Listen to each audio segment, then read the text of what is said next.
Sequels. Hollywood loves to make sequels. And most of the time, sequels do freaking terribly. And yeah, and why is that? Well, I think that's because it just doesn't have the same feeling as the originals. There's a lot of reasons for it. I think a lot of the time, the reason is because the first movie, Hollywood gave a director, you know what? Just do your thing. And there was a kind of with the crew, this the feeling of like making it, and then it does well, and then the executives, the producers, the people, the execs high up, they're like, okay, we like that, and then the second one, the sequel, usually becomes the one that bombs because there's so many people looking over your shoulder. There's so much pressure from the fans for the next one. A good example is Iron Man 2. Not Iron Man 2. I would say, well, yeah, Iron Man 2. That's a really good one because Jon Favreau, obviously, Iron Man was an absolute killer. But then the next one, the execs, people like that, the fans, Jon Favreau is going crazy. Can he do it again? And all of a sudden, you don't have that feeling of excitement. We're just playing around with it, experimenting. The next one, you have to do good. And I think that's one of the biggest reasons why sequels don't work out well. And in this case today, we're talking about a movie that actually deserves a sequel. And deserves it for every reason it should. The movie was amazing. It is a fan favorite. Yet, it somehow performed badly against Angry Birds. Yes, you heard me right. Angry Birds killed this amazing, underrated movie. And the movie I'm talking about today is The Nice Guys, starring Russell Crowe and Ryan Gosling. It's a comedy, and it is without a doubt, me personally, and I'm not alone in this, is the number one movie in Hollywood that deserves a remake. And today we're going to be watching a video by Nerdstalgic explaining kind of why this movie wasn't allowed a sequel. So, without further ado, I'm gonna hand it over to this guy, and we're gonna react to this movie. React to this video. So, let's go. Mr. March, we're gonna play a game. I think you have the wrong house. It's called Shut Up and Let You Me. Hindsight is, by definition, too late. An understanding that wasn't grasped in the moment, and only through the vantage of time do we get an idea of what we missed. In the case of The Nice Guys, a wunderkind writer, an Oscar-winning dramatic actor, and a former child actor turned beloved Hollywood star gifted us a world we desperately want to return. And while all the major players want the same thing, why has it taken so long? You're in the pool? Yeah, Why? I had to question the mermaids. What were you doing while I was working? Before things get too far, make sure you're subscribed in order to stay up to date on all our latest videos. Released in 2016, The Nice Guys was a spiritual follow-up to writer-director Shane Black's 2005 Kiss Kiss Bang Bang. At just 22 years old, Black had sold his first screenplay, Lethal Weapon, in 1986 for $250,000. He then continued a hot streak of action films throughout the next 10 years with scripts for The Last Boy Scout and Last Action Hero, among others. After his career-high $4 million screenplay for The Long Kiss Goodnight bombed in theaters in 1994, it would be 10 years before he returned with Kiss Kiss Bang Bang. Yep, Kiss Kiss Bang Bang is kind of, people say it's a prequel to that, or a more high intensive remake, or not remake, but very similar to The Nice Guys. But I want to say a little bit before we keep going on. Something that I think is probably the best part of The Nice Guys was the writing. And the writing within the fact that the chemistry between the two was so incredible. And I think that's what made the movie, was the writing and the chemistry between Ryan Gosling and Russell Crowe. Those two, it is up there Like, I swear to God, with Jackie Chan, I'm forgetting his name, my God. Um, I can't forget his name. Obviously, Rush Hour. Um, and then Step Brothers. Like, it is that kind of level of chemistry between those two actors. And it's something that you would never think of. Like he said, award-winning actor Russell Crowe, the guy who was in Gladiator. And then you have Ryan Gosling, Ken. You know, the fact that those two work together that well, it just brings that next level. And then the writing, absolutely incredible. Like, some of the best writing I've actually watched ever. The dialogue between the two, like the comedy, the level of pauses, the stupid remarks, the daughter in it was amazing too. Like, all those things work so well together, and I think that's also another reason why that movie was one of my favorites. But let's keep going. Interview with GQ, Black said, I had essentially slid off the map from the time, say, that Long Kiss Goodnight sold for an exorbitant amount of money up until Kiss Kiss Bang Bang. With Kiss Kiss Bang Bang, though, there was a perfection in the idiosyncrasies that Black had established in his previous works. Morally ambiguous heroes, razor-sharp humor. Peed on the corpse, can they do like ID from that? I'm sorry, you peed On on... the corpse, and my question is... No, my question, I get to go first. Why in blue perfect hell would you pee on a corpse? And action that ushered the story along versus merely being a set piece. Oh, cool. Stop the bullet, Harry. No, not really. Part of that was Black settling into the wider net of pulp noir, a landscape built around those ideas. Very loosely based on Brett Halliday's Bodies Are Where You Find Them, Black's return would focus on small character stakes. Changing the name to Kiss Kiss Bang Bang was a self-deprecating joke unto itself. Originally taken from a letter Ian Fleming of James Bond fame wrote to his friend and novelist Raymond Chandler, Fleming said of their respective work, Chandler's novels were sociological studies. His were pillow fantasies of the bang bang kiss kiss variety. The film benefited from this more lighthearted approach thanks in part to its stellar cast in Robert Downey Jr., Val Kilmer, and Michelle Monaghan. That aptitude for casting carried on to The Nice Guys, a story about two off-kilter detectives who get wrapped up in a missing persons case. I'm not buying this nice guy act, pal. She owes you money, doesn't she? You coming to collect? Black had made a career in charismatic duos, from Glover and Gibson to Gina Davis and Samuel L. Jackson.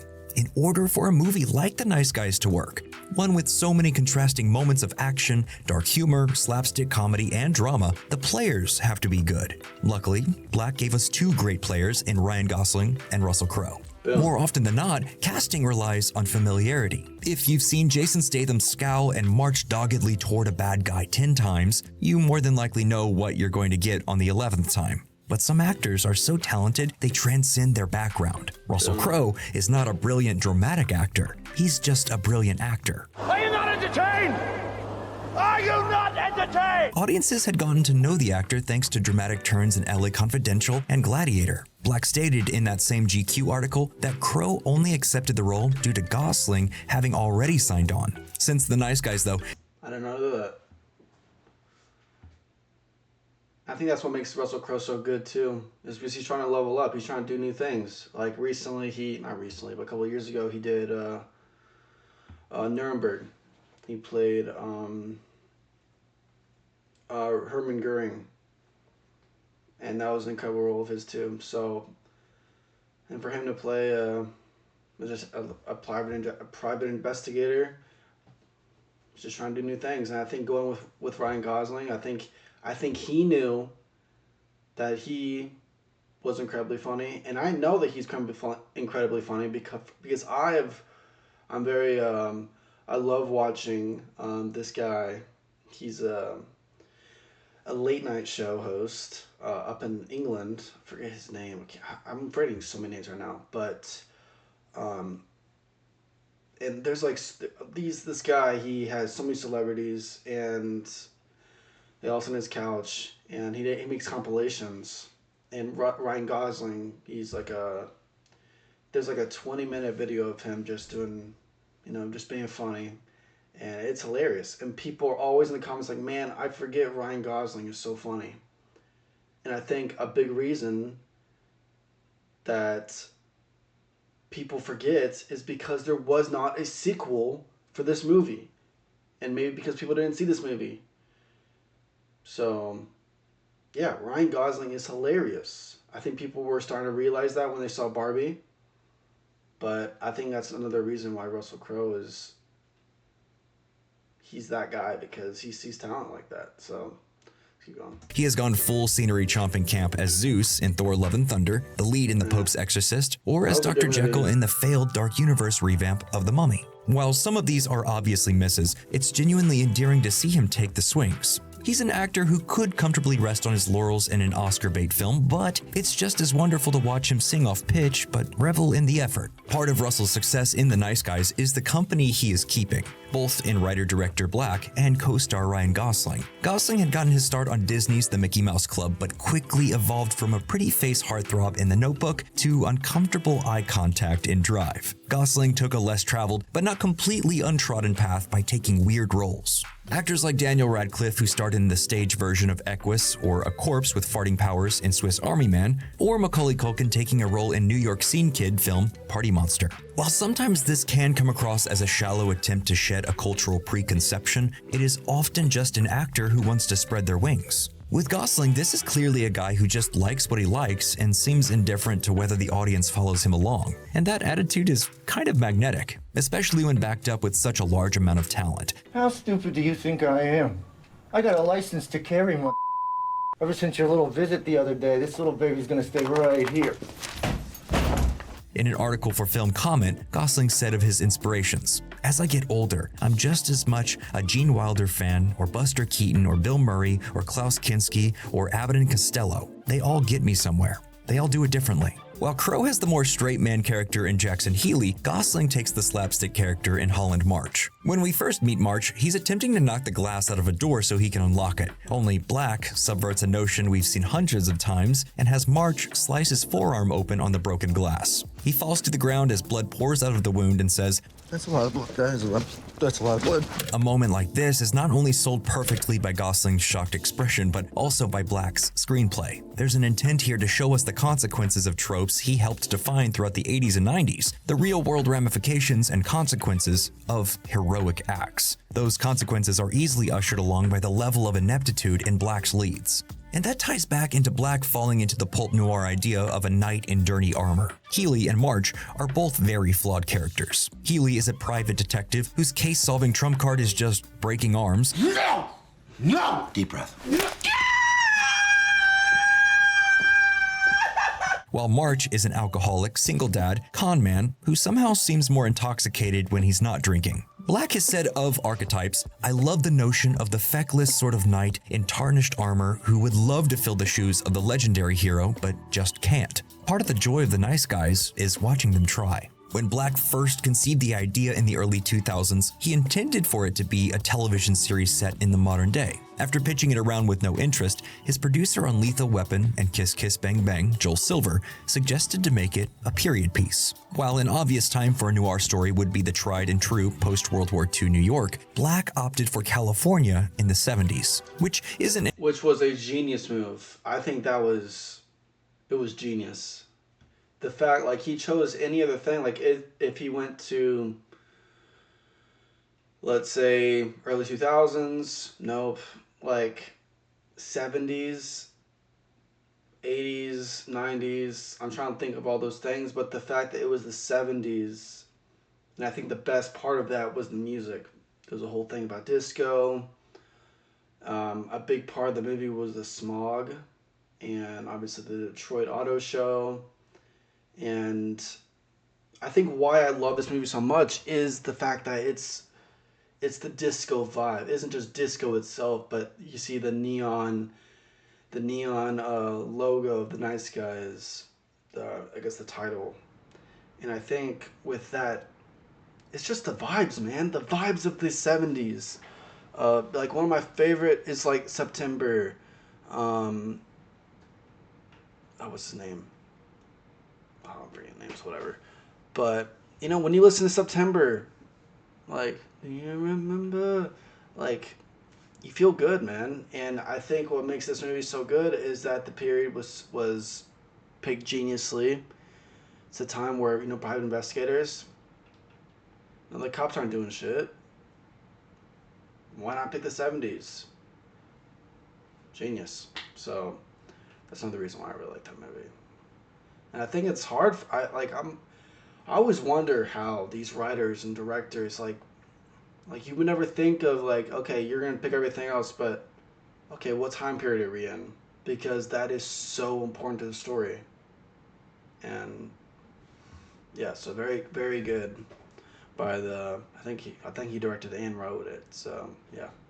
Entirely out of left field, as writers like Raymond Chandler and Ross MacDonald set many of their stories in the wilds of the bustling state. Unfortunately, The Nice Guys sat on the shelf for almost 15 years. It wasn't until Downey Jr. brought Black to work on Iron Man 3 that the movie was greenlit. Despite a warm critical response and a fervent response from those who saw it, the film underperformed in theaters, partly due to IP-hungry public or just the idea of selling a small-stakes dark comedy noir. And that's a shame, as it's just not the type of movie you see made anymore. Small-stakes character stories that zig and zag across genres with actors at the top of their game. Perhaps fortunately for all of us fans, everyone involved wants to return. Black, Crowe, and Gosling have all gone on record in various interviews saying they'd love to return, with Crowe even saying he and Gosling had an idea together. Gosling's trajectory has only risen since the movie's release, most recently receiving a ton of critical acclaim for his role in Greta Gerwig's Barbie as the happily clueless Ken. Excuse me, sir, do you have the time? You respect me. Sorry, no, do you know what time it is? It's clear The Nice Guys wasn't a one-off fluke. While Gosling had acted in some comedies before, like Lars and the Real Girl or Crazy Stupid Love, those were more situational, awkward comedies. Whereas in The Nice Guys and Barbie, he's flat-out comic gold. If I wasn't severely injured, I would beat you off right now, Ken. Which isn't necessarily surprising given comedies leaning on timing. A lot of talk has already occurred about the connection between horror and comedy, evident in Jordan Peele's filmography post Key and Peele, or the Whitest Kids You Know alum Zach Kreger's recent hit Barbarian. But drama shares a lot of the same timing. How long you hold a gaze, how rushed your breathing or cadence is. It's all using your body to convey a moment, be it tense, comedic, or terrified. And those are all feelings we'd love to see return to the big screen in one film. The Nice Guys was made not as a movie that melds X and Y, but one that took the entire alphabet and made a stellar and singular film for people that just like great stories. So what do you think? Who are some other traditionally dramatic... So yeah, I thought they were going to talk about more about this stuff, but yeah. I think he said, I think something I heard about, I think it was Russell Crowe. He said that I think the writer came to him and told him about an idea, and when he heard the title for the movie, he said he laughed. And I think from what I remember, it was The Nice Guys 2 Mexican Detectives. So I guess they go to Mexico, do something, because they're in LA, so they're pretty close to the border. I don't know. But yeah, so hopefully in the future, if some executive producer sees this movie, sees this freaking video, and thinks, you know what, I guess I didn't think about that. We all want this movie done. So please, someone share it to somebody you know in Hollywood, someone up there. And there's no one more influential than the actual fans that come to watch this movie. If they get so many people that say, we want this movie, someone will be like, you know what? Why not? So, yep, that was what I wanted to yap about. I think I want to do some more yap sessions in the future. Let me know what movies or what other stuff within movies and filmography and whatnot to just yap about. I think there's so much stuff going on today that there's so much to talk about. And I love to talk about it. So, yeah, that's what I want to say today. And, yeah, have a good day.